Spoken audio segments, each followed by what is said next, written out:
Muy buenos días, amigos y amigas de su espacio Conexión Global RD.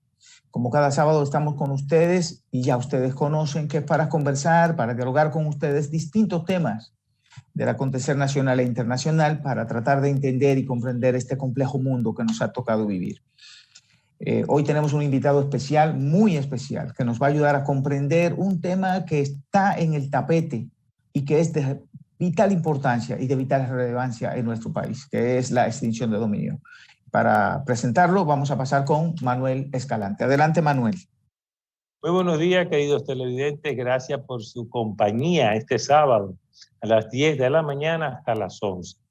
Les recordamos que Conexión Global RD, además de estar en la televisora, cuenta con una cuenta en YouTube para que ustedes se agreguen, se suscriban. Ahí hay programas de mucho tiempo hacia atrás, lo pueden escuchar, lo pueden comentar, lo pueden sugerir y sobre todo queremos recordarle algo. Es gratis el YouTube. A veces pensamos que van a cobrar. Todavía es gratis. Bueno, como dice Víctor, hoy vamos a hablar de la ley de extinción de dominio. Ese famoso tema que tiene el país patas arriba. Todo el mundo nada más habla de eso, como siempre en el país. Yo a veces me pregunto ¿qué pasa en los demás países? Porque yo viví en Estados Unidos un tiempo y yo no vi eso así. O sea, la política participa, pero tiene su tiempo. Aquí no se sale de política, aquí no se sale de una discusión, aquí no se sale de un tema elevado. Bueno, nada. En ese sentido vamos a estar hablando de la extinción de dominio con Joseph Abreu, coordinador de participación ciudadana, como actor civil, pero en su parte privada es contador y tiene un máster en Derecho Tributario. Joseph, bienvenido a Conexión Global RD. Muchísimas gracias, Manuel Escalante, Víctor Tineo, por la invitación a su espacio. Gracias a ti. Muchos saludos a sus televidentes y nada, vamos a enriquecer este debate sobre extinción de dominio, a ver cómo bien, Joseph, yo quiero comenzar contigo, que me ayude a entender a propósito de la extinción de dominio, ¿qué es y qué no es la extinción de dominio, Joseph? Lo más amplio que podamos.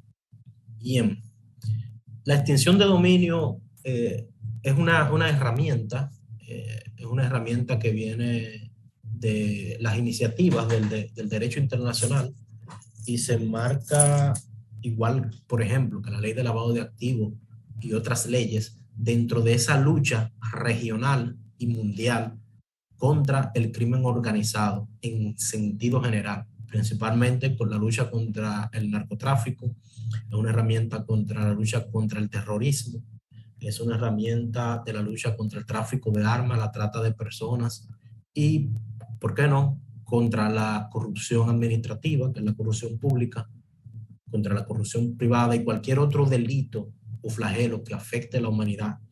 Y esta es una de las tantas herramientas de que disponen y coordinan las regiones para atacar todos estos flagelos a nivel global.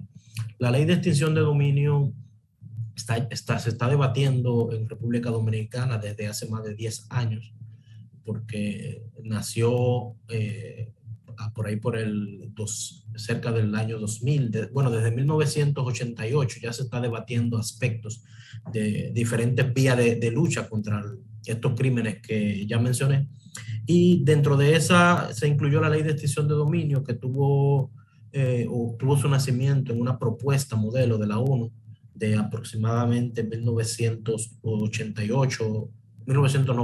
a 2000, y esta ley y esta herramienta, porque me gusta llamarlo una herramienta en que se configura en la legislación del derecho positivo de cada país mediante una ley, esta herramienta contra la lucha contra el narcotráfico viene a establecer lo que es una vía expedita de capitalizar o extinguir el dominio de los bienes a los grupos criminales y a los criminales, tanto grupos como personas individuales, que se enriquecen y ejercen su poder mediante ese dominio económico que tienen sobre diferentes bienes y que disfrutan también de la riqueza de su ilícito mediante la posesión de estos bienes. Y es bueno señalar que la denominación dominio tiene un significado específico y no se establece, por ejemplo, extinción de la propiedad, porque los bienes de origen ilícito en su mayoría de casos no están en propiedad de manera registral, de manera directa del delincuente o de la persona que disfruta de ese bien, sino que muchas veces están vía un testaferro o vía una sociedad comercial y no hay una relación de entrada directa de derecho de propiedad, un título de propiedad a nombre del afectado o de la persona que disfruta el bien de origen ilícito. Por eso se le habla, lo que sí hay es un dominio de ese bien. Él tiene un dominio a través de terceros, muchas veces también a través de la vía directa, pero principalmente a través de terceros, a través de un offshore, a través de una sociedad comercial local o a través de un testaferro. Pero tiene el dominio que se puede verificar por diferentes vías, y cuando se identifica este bien, se identifica este dominio y se identifica este dominio que tiene la persona o el grupo de personas y se identifica el origen ilícito del dominio, entonces ahí es que se configuran los elementos por el cual se puede atacar la ley de extinción de dominio. Joseph, un punto. Entonces, cuando hablamos de extinción de dominio, en esencia estamos relacionándolo con esos aspectos que tú dices de crimen organizado y demás, lo que indica que entonces no entra en la ley de extinción de dominio, diríamos, los robos y esos robos que ocurren con frecuencia en las calles, o sea, la crisis de seguridad pública, de seguridad ciudadana. ¿Ese tipo de robo no entra en la parte de la ley de extinción de dominio? Sí, ese tipo de bienes.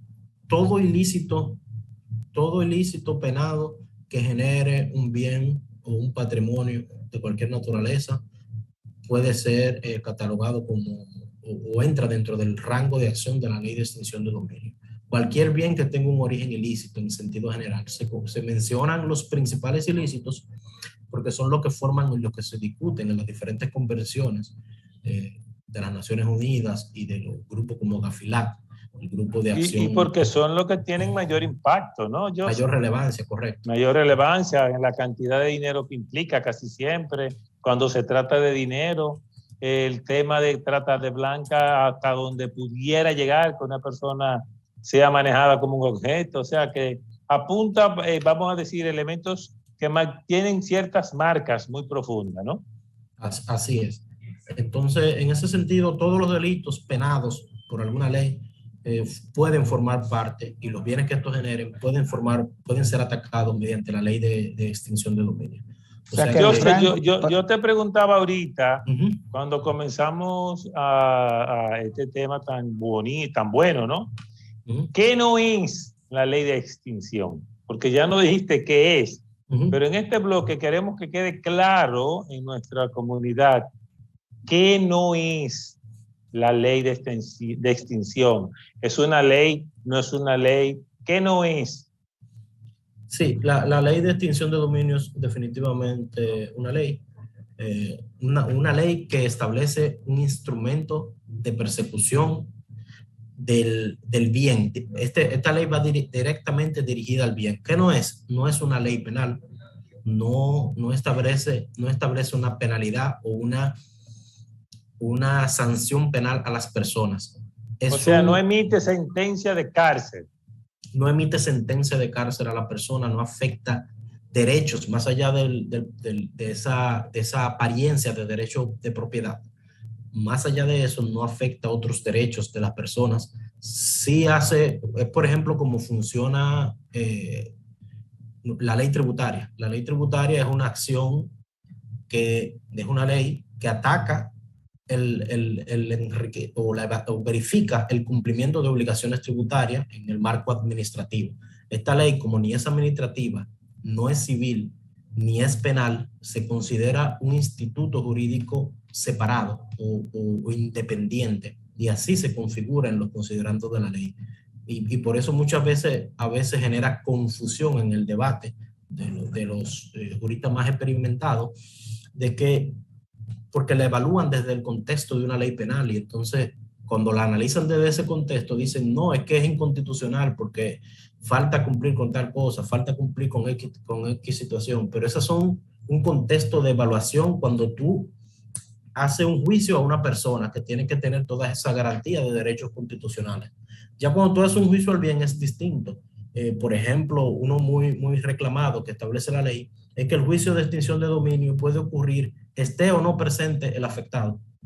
Y a veces llaman a preocupación. Dice, ¿cómo así? Bueno, pero cuando yo hago cuando yo estoy sometiendo ante un tribunal un recurso tributario, no está presente el contribuyente y el afectado y el juicio se lleva a cabo, la evaluación se lleva a cabo por el juez y se emite una sentencia, independientemente no esté presente el afectado. Lo que pasa, yo sé que también pudiéramos decir que hay un vínculo, vamos a decir, directo e indirecto. Si a mí, por ejemplo, se me aplica esa herramienta de extinción de dominio y al mismo tiempo se supone que es porque implica un ilícito y se supone que paralelo a eso, a mí se me está juzgando, ¿no? Entonces, puede manejarse eso separado, que se aplique la herramienta sin que a mí me juzguen. Es una pregunta que mucha gente está haciendo. Sí, la institución de la extinción de dominio es separada de los otros procesos penales. Se pueden hacer en conjunto o se pueden hacer por separado, o puede haber uno primero y otros después, porque es totalmente independiente. La ley penal, un juicio penal por ilícito que haya cometido una persona va a concluir después que culmine y haya la sentencia irrevocable, va a concluir con una sentencia a la persona y probablemente con un descomiso de los bienes de la persona. Ahora, si previo a eso ocurrió una extinción de dominio, pues entonces la ley penal, la acción penal, solamente se va a limitar a establecer una cárcel y cualquier otro bien que no haya sido confiscado mediante un juicio de extinción de dominio. Pero son procesos totalmente separados. Estaríamos hablando entonces que la ley de extinción de dominio crearía una jurisdicción especial para tratar esos temas y esa jurisdicción sería de carácter administrativo esencialmente. Esa sería de carácter administrativo. No es de carácter administrativo, como le indiqué. ¿Cómo se le llamaría? Es por eso, es una jurisdicción de extinción de dominio. Es una jurisdicción que tiene elementos de una y otra, pero no se enmarca dentro de una jurisdicción penal ni dentro de una jurisdicción civil. O sea, el procedimiento se llamaría procedimiento de extinción de dominio y ya no estaría en un marco administrativo ni en un marco penal, sino en un marco, pero un marco como especialísimo. Especialísimo. Y así lo establece la Constitución, por ejemplo, en su artículo 51, numeral 5, lo leo textualmente. Aquí está. Ok. En su artículo 51, numeral 6, dice, la ley establecerá el régimen de administración y disposición de bienes incautados y abandonados, eso en el marco del artículo del derecho de propiedad, incautados, abandonados en los procesos penales y en los juicios de extinción de dominio, o sea, separa una cosa de la otra. Estamos hablando de que ese juicio de extinción de dominio se enmarca dentro de un procedimiento independiente del proceso penal. El proceso penal es un proceso, un juicio a la persona y esto es un juicio al bien.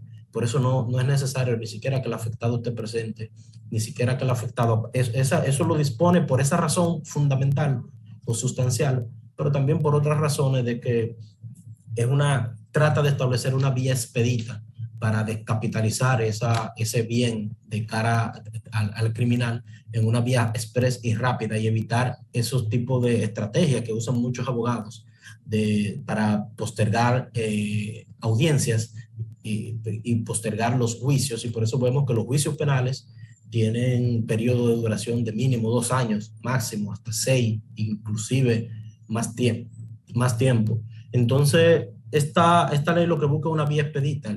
Cuando hay una postergación de una audiencia o un aplazamiento de una audiencia, se establece hasta 5 días después la próxima audiencia, no es ni semana ni meses, porque el proceso, los plazos son todos de 20 días, 15 días, 5 días.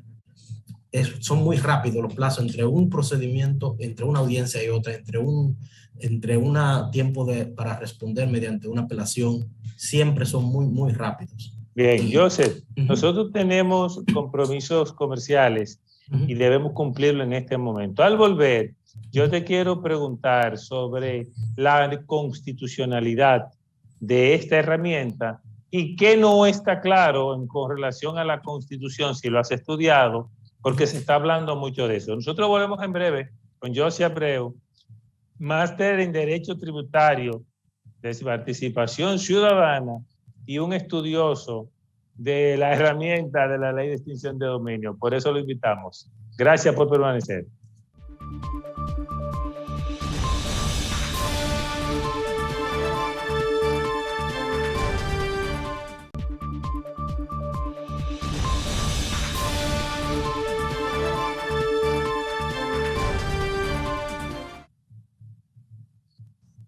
Gracias por continuar con Conexión Global RD, Víctor Tineo, Manuel Escalante y hoy José Abreu. Participación ciudadana activa a través de José Abreu como coordinador.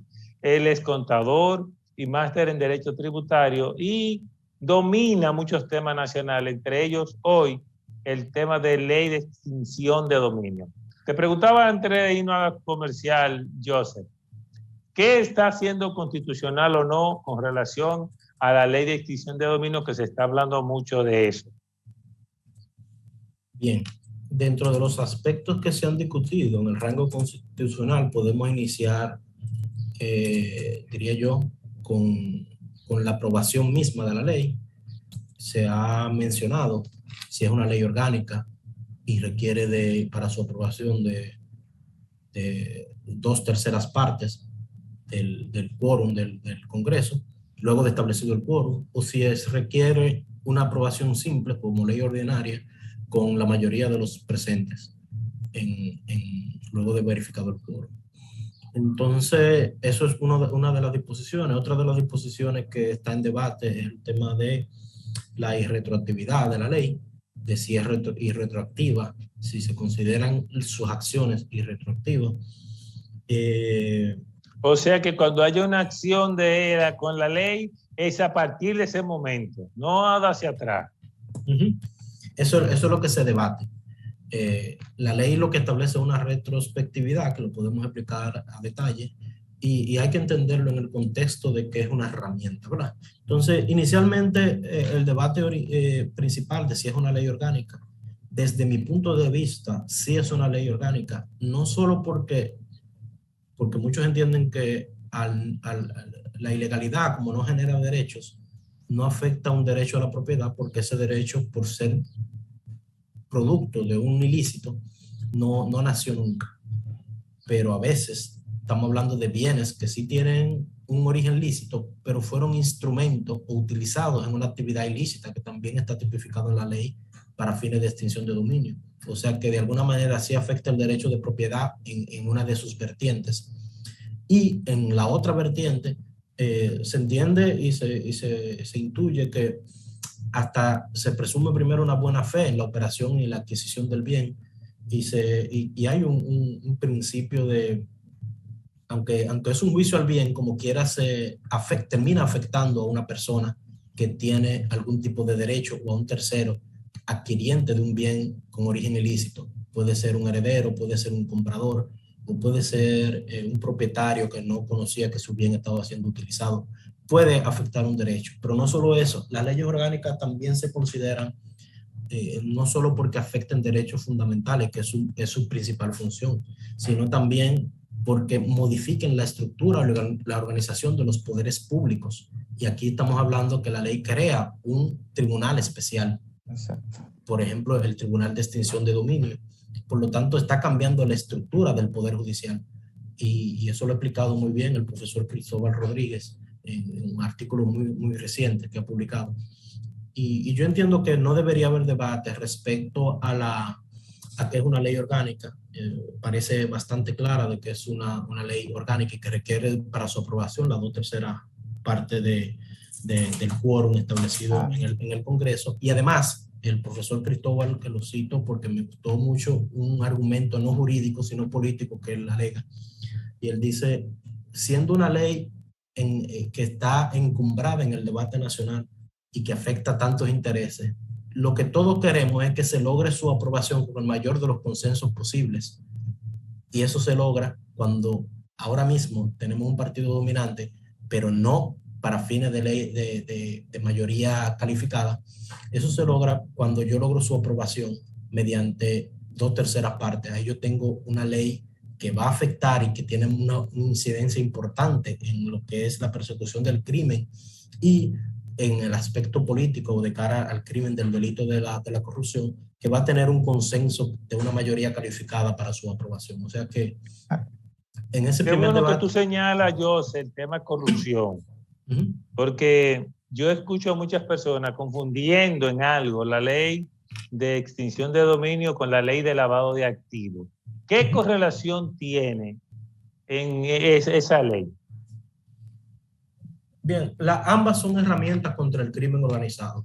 Ahora, la ley de extinción, la ley de lavado de activos es una ley penal y es una ley que en la lucha contra el crimen organizado quiere evitar que el dinero generado por el ilícito se introduzca en la economía nacional con una apariencia de legalidad o de comercio legal y se adquieran bienes con una apariencia de licitud. Y esos bienes y esas acciones y esa ley lo que ataca directamente, primero penaliza a la persona que hace una actividad de lavado de activos mediante introducción a la economía y dándole una apariencia legal a bienes de origen ilícito, pero también establece responsabilidades a los que colaboran con que esa acción de lavado se configure. Estamos hablando a los abogados, a los contadores cuando son establecidos como sujetos obligados, pero también establece responsabilidades a los que venden propiedades inmobiliarias, a los que venden vehículos, a los que venden joyería de alta gama, joyería costosa, a todas esas personas que son el foco por el cual una persona que está lavando normalmente utiliza para darle una apariencia legal a esos bienes ilícitos. Entonces, esa ley de lavado de activos también establece penas muy agresivas a la persona que es condenada por este ilícito de lavado de activos y ataca ese comercio general y está destinado, el origen de la ley de lavado de activos es para que el dinero de origen ilícito la persona tenga que comérselo con pan.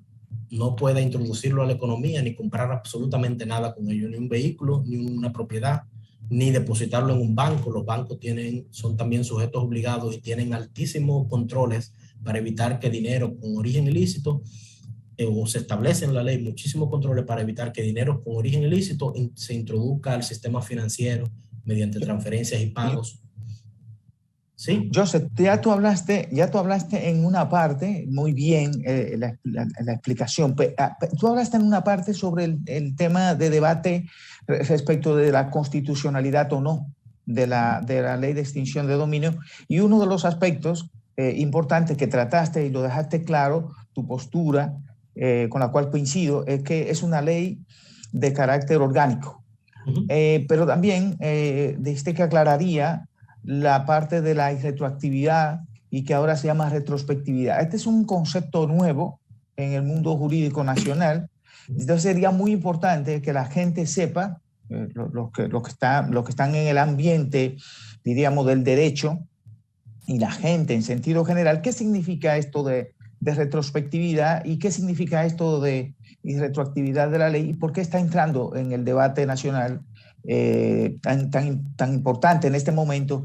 Y además otra cosa, para que ahí mismo tú me ayudes a saber por qué hay ese deseo de aprobación de la ley tan rápidamente, cuando en realidad lo mejor es aprobar una excelente ley y no que sea rápidamente aprobada y que después tenga problemas de constitucionalidad. No sé si más o menos me doy a entender. Sí. Comenzando por el último punto, la celeridad depende cómo tú lo evalúes. Acuérdate que tenemos 10 años discutiendo la ley. Entonces, no sé qué tanto más tiempo se necesita discutir. Entonces, el por qué ahora hay un alto interés, y es porque ahora estamos en un contexto, principalmente luego del caso de Brecht, donde se vio cuál es el impacto que tiene en la redistribución de riqueza y en el auge, en la forma en la que se consolidan los delitos de corrupción y los delitos de narcotráfico. Y ese combate regional se van cerrando brechas. Entonces hay países que primero con el marco de la ley de lavado de activos y luego con el marco de la ley de extinción de dominio faltan por cerrar el cerco que se tiene en la región.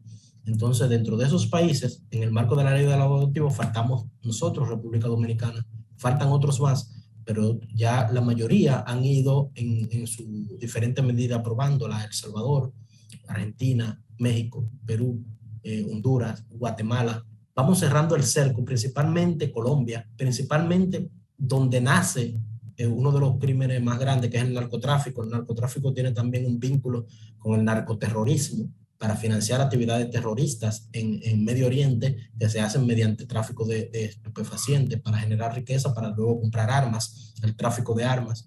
Entonces ese cerco se va cerrando mediante el fortalecimiento del marco jurídico para establecer las herramientas que luchan contra todos estos crímenes. Entonces, por eso es la celeridad, por eso es lo que se busca, y por eso es que Estados Unidos lidera como principal afectado en el marco económico y en el marco de su población, lidera la región y lidera los principales países en la lucha contra todos estos crímenes, y ha dado su apoyo y su apoyo técnico y su apoyo económico y su apoyo político en que se logren la aprobación de todas estas herramientas, como le indiqué, que van atacadas y tienen que verse como un cuerpo, no como que República Dominicana, sino la región y América y el mundo después, todo el mundo. Lo que se busca es cerrar el cerco para que el crimen organizado no entre por ninguna vía. Entonces, de cara no sé si eso respondió tu inquietud. Sí, sí, respecto de la celeridad, diríamos, esa parte. Entonces, respecto a la a la irretroactividad. La irretroactividad es un principio que nace en la Constitución, en el artículo 110, que dice que la ley solo se dispone y se aplicará para el porvenir, no tiene efectos retroactivos, sino cuando sea favorable el que está sui judice o cumpliendo condena.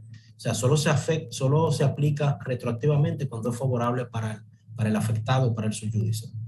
Entonces, ¿qué es lo que establece la ley de extinción de dominio? El concepto de retrospectividad, que conceptualmente parece sinónimo o es sinónimo de irretroactividad conceptualmente, pero en su aplicación práctica, lo que la ley dispone es, si actualmente, por ejemplo, comprar un activo, una propiedad, producto de un ilícito, producto de dinero generado por la droga, actualmente está penado y va a conllevar una condena a la persona cuando se verifique, cuando se confirme en un juicio, mediante una sentencia judicial, y va a conllevar la confiscación de esos bienes de origen ilícito. O sea que esa consecuencia ya existe. Por eso dice la ley, todo ilícito, todo bien adquirido mediante un ilícito tipificado penalmente puede ser objeto de la extinción de dominio. Entonces, naciendo de ahí, ya esa consecuencia existe para la persona que está sui judice, no es una consecuencia nueva. Entonces, ¿qué dice la ley? La ley lo que establece es una herramienta para aplicar esa consecuencia de manera rápida directamente al bien. Pero ya es una consecuencia que existe, no la está introduciendo la ley, es una consecuencia que existe. Y existe también en el artículo 51 de la ley de la Constitución de la República Dominicana, aprobada en el 2010 y modificada en el 2005, cuando dice, artículo 51, numeral 5, dice, solo podrán ser objeto de confiscación y decomiso mediante sentencia definitiva los bienes de personas físicas o jurídicas, nacionales o extranjeros, que tengan su origen en actos ilícitos cometidos contra el patrimonio público, así como los utilizados o provenientes de actividades de tráfico ilícito de estupefacientes, sustancias psicotrópicas o relativa a la delincuencia transnacional organizada y de toda infracción prevista en las leyes penales. Eso está en la Constitución del 2010, o sea que ya tiene su nacimiento constitucional, lo que establece la extinción de dominio. Simplemente no se está aplicando de manera retroactiva, porque ya retroactivamente la consecuencia del decomiso existe. Y constitucionalmente la base también está del decomiso desde el 2010 en nuestra Constitución. Y tiene ese rango constitucional de origen y tiene la consecuencia del decomiso en una ley penal previa. Y ya simplemente la ley de extinción de dominio lo que establece una herramienta para aplicarla de manera efectiva. ¿Y por qué ¿Cuál es el principal característica que garantiza esta efectividad? Que hace un juicio al bien. Al hacer un juicio al bien y no a la persona, se pueden aplicar un proceso más rápido, más express, y no tenemos que esperar 10, 15 años, 10 años, 5 años para esperar una sentencia de un juicio penal, sino que podemos tener una sentencia mediante un juicio al bien, porque también es una sentencia. La extinción de dominio no la decreta la ley, la extinción de dominio no la decreta el Ministerio Público, la extinción de dominio la decreta un juez, luego de verificar las pruebas aportadas por el Ministerio Público en su solicitud de extinción. Nos vamos a ir a comerciales y tan pronto concluyamos con los comerciales, volvemos. Quédense con Conexión Global RD.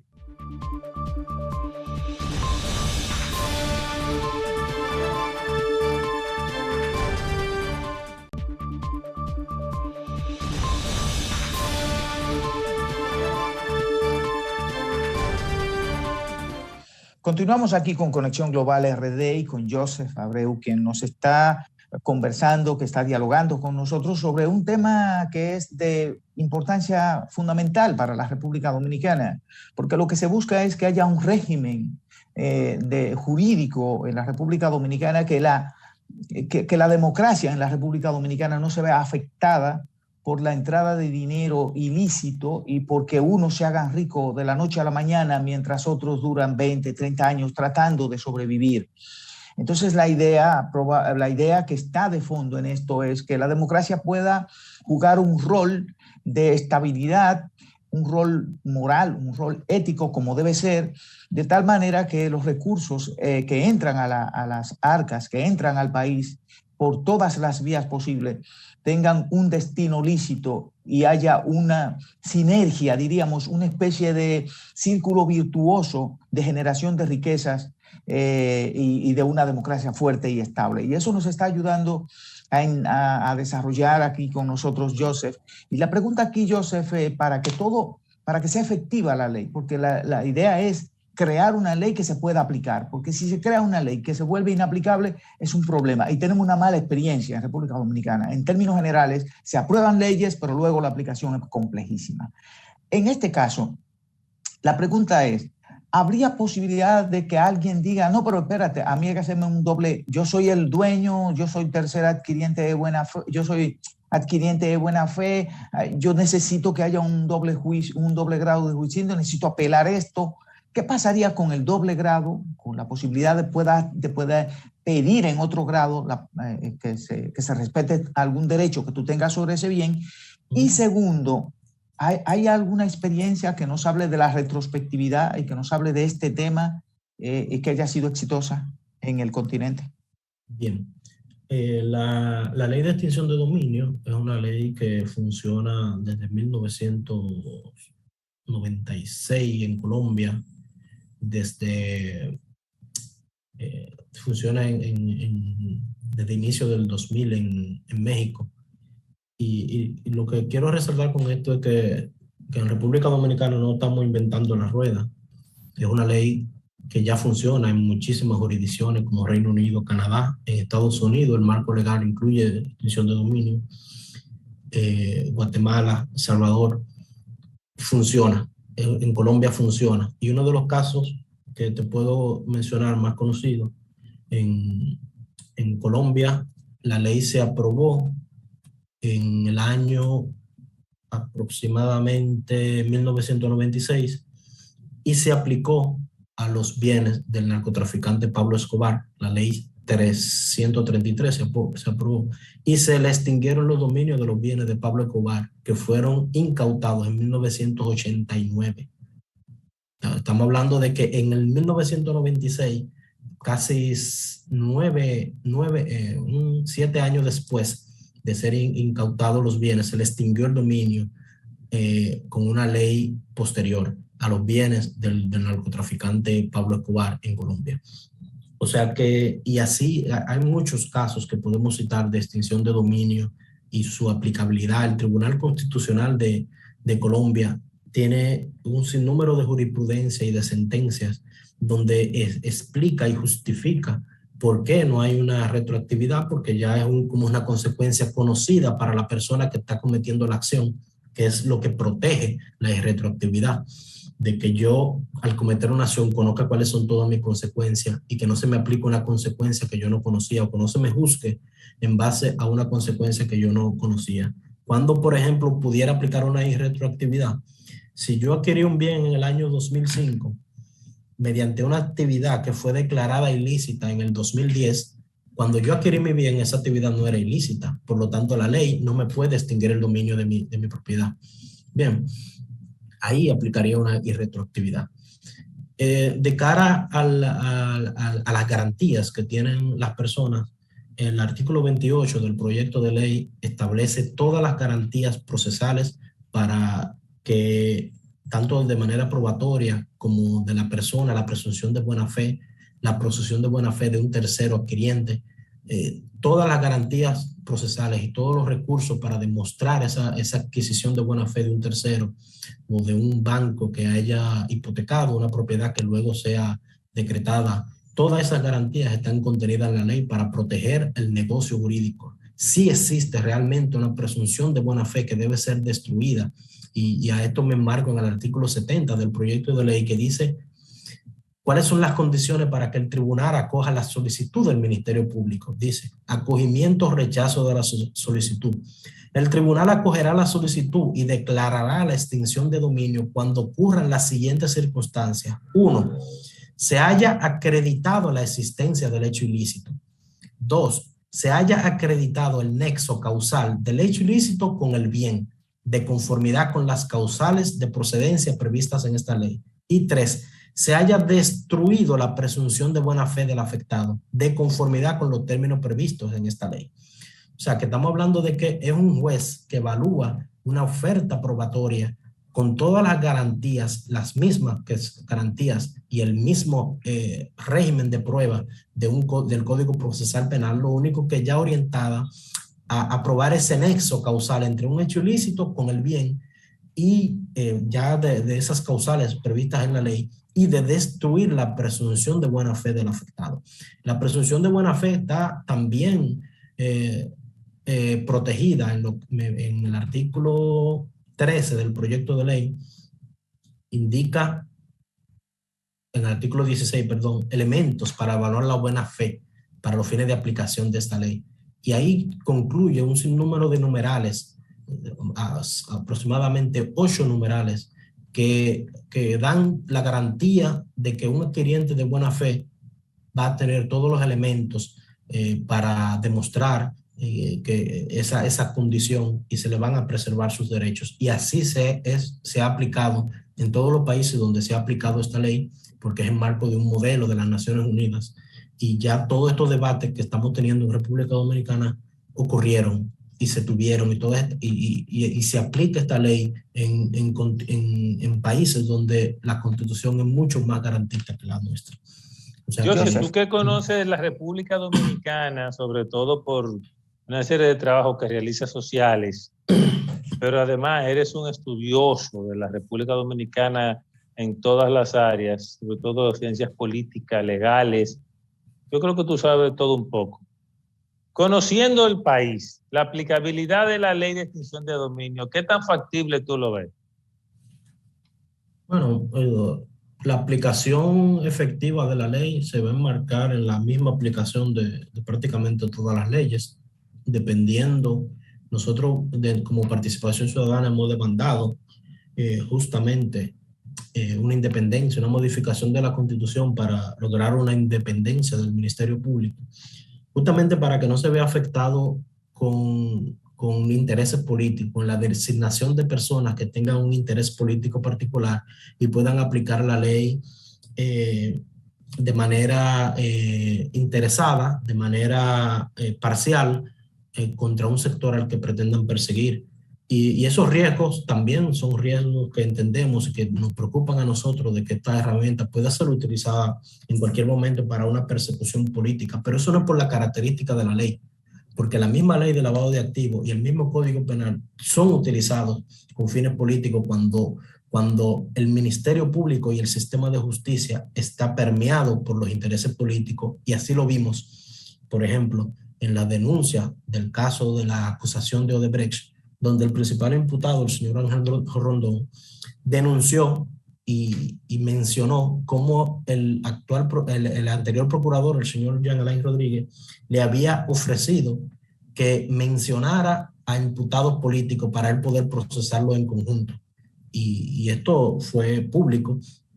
Y vemos ahora el caso Medusa y vemos que este señor tenía intereses aparentemente, porque hay que también garantizarle su presunción de inocencia, pero la oferta probatoria del Ministerio Público parece muy, muy sólida, y aparentemente estaba tan contaminado y tan viciado de cara a un interés político que concurrió a estas acciones de involucrar a personas que luego las vimos descargadas del expediente y retiradas del expediente, porque obviamente, como es el caso de Chu Vázquez, como es el caso de Andrés Bautista, que fueron incluidas ahí con fines de contaminar más el proceso. Vimos también el caso de este señor Temíclo Montaz, entre otros. Y que vimos que esa herramienta tan garantista como es el Código Penal y la ley de lavado de activos, que es una ley penal, aún así fue utilizada, pues esta también pudiera ser utilizada, y no depende de la configuración de la ley, depende más bien de la configuración del Ministerio Público y del sistema de justicia, de que no esté contaminado con esos intereses políticos.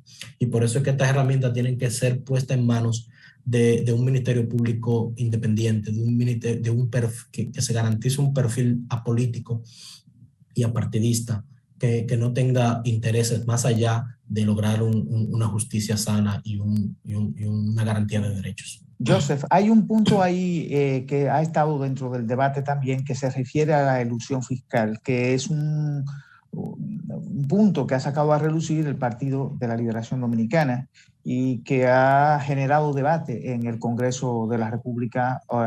El Partido Revolucionario Moderno se opone. ¿Qué piensas al respecto? El tema con la elusión fiscal, comenzamos con que no es un delito. La elusión fiscal es simplemente aplicar un principio constitucional que dice todo lo que la ley no prohíbe está permitido.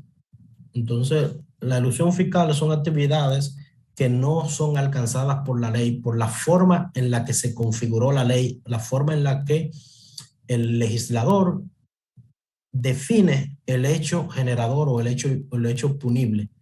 O sea, esa moda en la que, y ese alcance que le da el legislador es lo que define que la ley alcanza. Entonces, tú gravar algo que no está prohibido por ley, de entrada es inconstitucional. Aparte de que la ley misma, la elusión misma es un concepto muy amplio. Cuando yo voy a establecer penalidades por un concepto, yo tengo que establecer una penalidad, inclusive la corrupción. La corrupción es un concepto muy amplio y muy general. Tú tienes que establecer actividades dentro de la corrupción que están penalizadas, y por eso tú, cuando hablas de corrupción, tienes que hablar de soborno, tienes que hablar de colusión, tienes que hablar de prevaricación, tienes que hablar de situaciones puntuales. Igual, dentro de prácticas elusivas, hay prácticas que son abusivas, que son abusos de la norma y que ya se consideran, por ejemplo, planificación fiscal agresiva. Y esas prácticas, tú tienes que identificarlas puntualmente dentro de ese universo global de elusión. Tienes que identificar esas prácticas y a esas tú le pudieras establecer algún tipo de penalidad. Pero ya si la ley incluye la defraudación fiscal, que sí es un delito tipificado en una ley previa como el Código Tributario y en una ley como la ley de lavado de activos, dependiendo, entra en lavado de activos después de un monto mucho mayor, y entra en defraudación, que es un delito también fiscal y tributario, después de un monto, y cuando se configura el dolo y una acción con la intención de evadir o erosionar la base del impuesto. Ya la elusión fiscal, como le indiqué, es un concepto muy amplio, que grabarlo de entrada sería totalmente impracticable y no tiene ningún sentido. Es más, como boicotear el proceso.